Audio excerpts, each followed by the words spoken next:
हम सब जानते हैं कि उत्तर प्रदेश भारत का एक बड़ा कृषि केंद्र है, लेकिन कभी सोचा है कि ऐसा क्यों है? जवाब किसी बड़ी तकनीक में नहीं, बल्कि हमारे पैरों के ठीक नीचे है। जी हाँ, आज हम उत्तर प्रदेश की नींव यानी यहाँ की अलग अलग तरह की मिट्टियों की दुनिया में गहरे उतरेंगे। और यहीं से हमारा सबसे बड़ा सवाल शुरू होता है।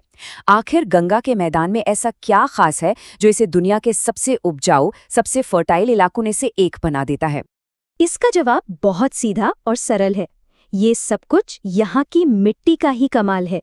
यही वो असली खजाना है जिस पर इस पूरे क्षेत्र की खुशहाली टिकी है। तो देखिए, उत्तर प्रदेश की मिट्टी को हम मोटे तौर पर 6 अलग-अलग ग्रुप्स में बांट सकते हैं। यही 6 समूह आज के हमारे सफर का एक तरह से रोड मैप है। चलिए, एक-एक करके इन्हें समझते हैं। लेकिन इस सफर पर आगे बढ़ने से पहले ये समझना जरूरी है कि जब हम मिट्टी या सॉइल कहते हैं तो हमारा मतलब आखिर होता क्या है। बहुत ही आसान शब्दों में कहें तो मिट्टी हमारी पृथ्वी की सबसे ऊपरी परत है। ये खनिजों यानी मिनरल्स और ऑर्गेनिक मैटर के छोटे छोटे कणों से मिलकर बनती है। और हाँ, इसके बनने की जो प्रक्रिया है, जो लाखों साल तक चलती है, उसे विज्ञान की भाषा में पेडोजेनेसिस कहते हैं। तो चलिए अब अपना सफर शुरू करते हैं। हम चलेंगे राज्य के सबसे उत्तरी हिस्से में, जहां हिमालय की तलहटी है। यहाँ एक बहुत ही दिलचस्प बात है। भाभर और तराई, ये दोनों इलाके एक दूसरे से बिल्कुल सटे हुए हैं, लेकिन इनकी मिट्टी में जमीन आसमान का फर्क है। भाभर की मिट्टी में कंकड़ पत्थर बहुत हैं, इसलिए वहां खेती करना मुश्किल है। वहीं ठीक उससे नीचे तराई की मिट्टी एकदम महीन, मुलायम और नाइट्रोजन से भरपूर है। गन्ना, धान और गेहूं के लिए तो समझ लीजिए कि ये सोना है। अच्छा, अब पहाड़ों की तलहटी से नीचे उतरते हैं और आते हैं उत्तर प्रदेश के विशाल मैदानी इलाकों में। ये वो जगह है जो असल में इस राज्य का एग्रीकल्चरल इंजन है। इन मैदानों की जान है जलोढ़ मिट्टी, जिसे हम एल्यूवियल सॉइल भी कहते हैं। ये उत्तर प्रदेश का सबसे बड़ा मिट्टी समूह है। सोचिए, सदियों से गंगा और उसकी सहायक नदियां पहाड़ों से ये उपजाऊ मिट्टी बहा कर ला रही हैं और यहाँ बिछाती जा रही हैं।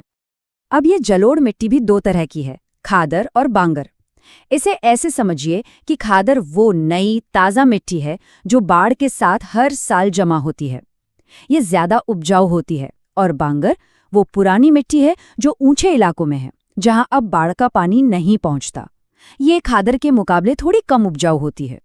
चलिए अब मैदानों से थोड़ा और आगे बढ़ते हैं और राज्य के दक्षिणी पठारी हिस्से की तरफ चलते हैं, जहां का नज़ारा और मिट्टी दोनों ही बिल्कुल अलग हैं।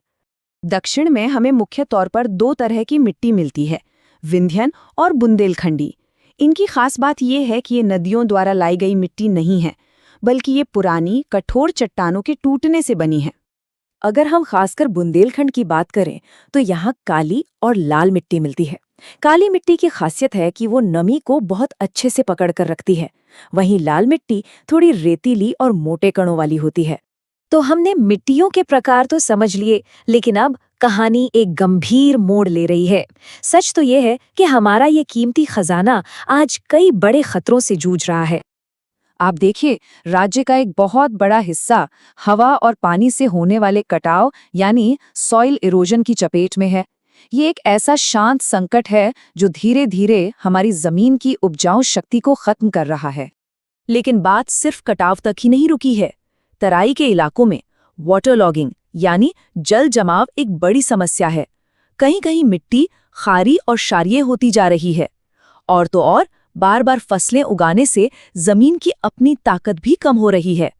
आपको एक अंदाजा देने के लिए बताता हूँ, उत्तर प्रदेश में करीब 12.95 लाख हेक्टेयर जमीन खारी और क्षारीय हो चुकी है, जिसे आम भाषा में रेह, बंजर या ऊसर जमीन भी कहते हैं। ये आंकड़ा खुद बताता है कि समस्या कितनी बड़ी है। पर जहां समस्या है वहां समाधान भी है।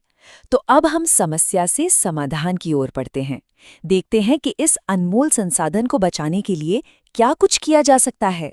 इसके कई कारगर तरीके हैं, जैसे ज्यादा से ज्यादा पेड़ लगाना, बीहड़ जमीनों को फिर से उपजाऊ बनाना, नहरों को पक्का करना ताकि पानी जमीन में न रिसे, खेतों के किनारे पेड़ लगाना, फसलों को बदल बदल कर बोना और केमिकल फर्टिलाइजर का इस्तेमाल कम करना। ये कुछ ऐसे ठोस कदम हैं जो हमारी मिट्टी में फिर से जान डाल सकते हैं। और जाते जाते ये टेबल आज की हमारी पूरी बातचीत का एक छोटा सा सार है। यह हमें याद दिलाती है कि इन मिट्टियों के वैज्ञानिक नामों के अलावा कितने सुंदर स्थानीय नाम भी हैं जो यहाँ की संस्कृति से गहरे जुड़े हुए हैं। तो आखिर में एक सवाल सबके लिए है, जिस मिट्टी को बनने में हजारों साल लग जाते हैं उसे हम कुछ ही सालों में बर्बाद कर सकते हैं।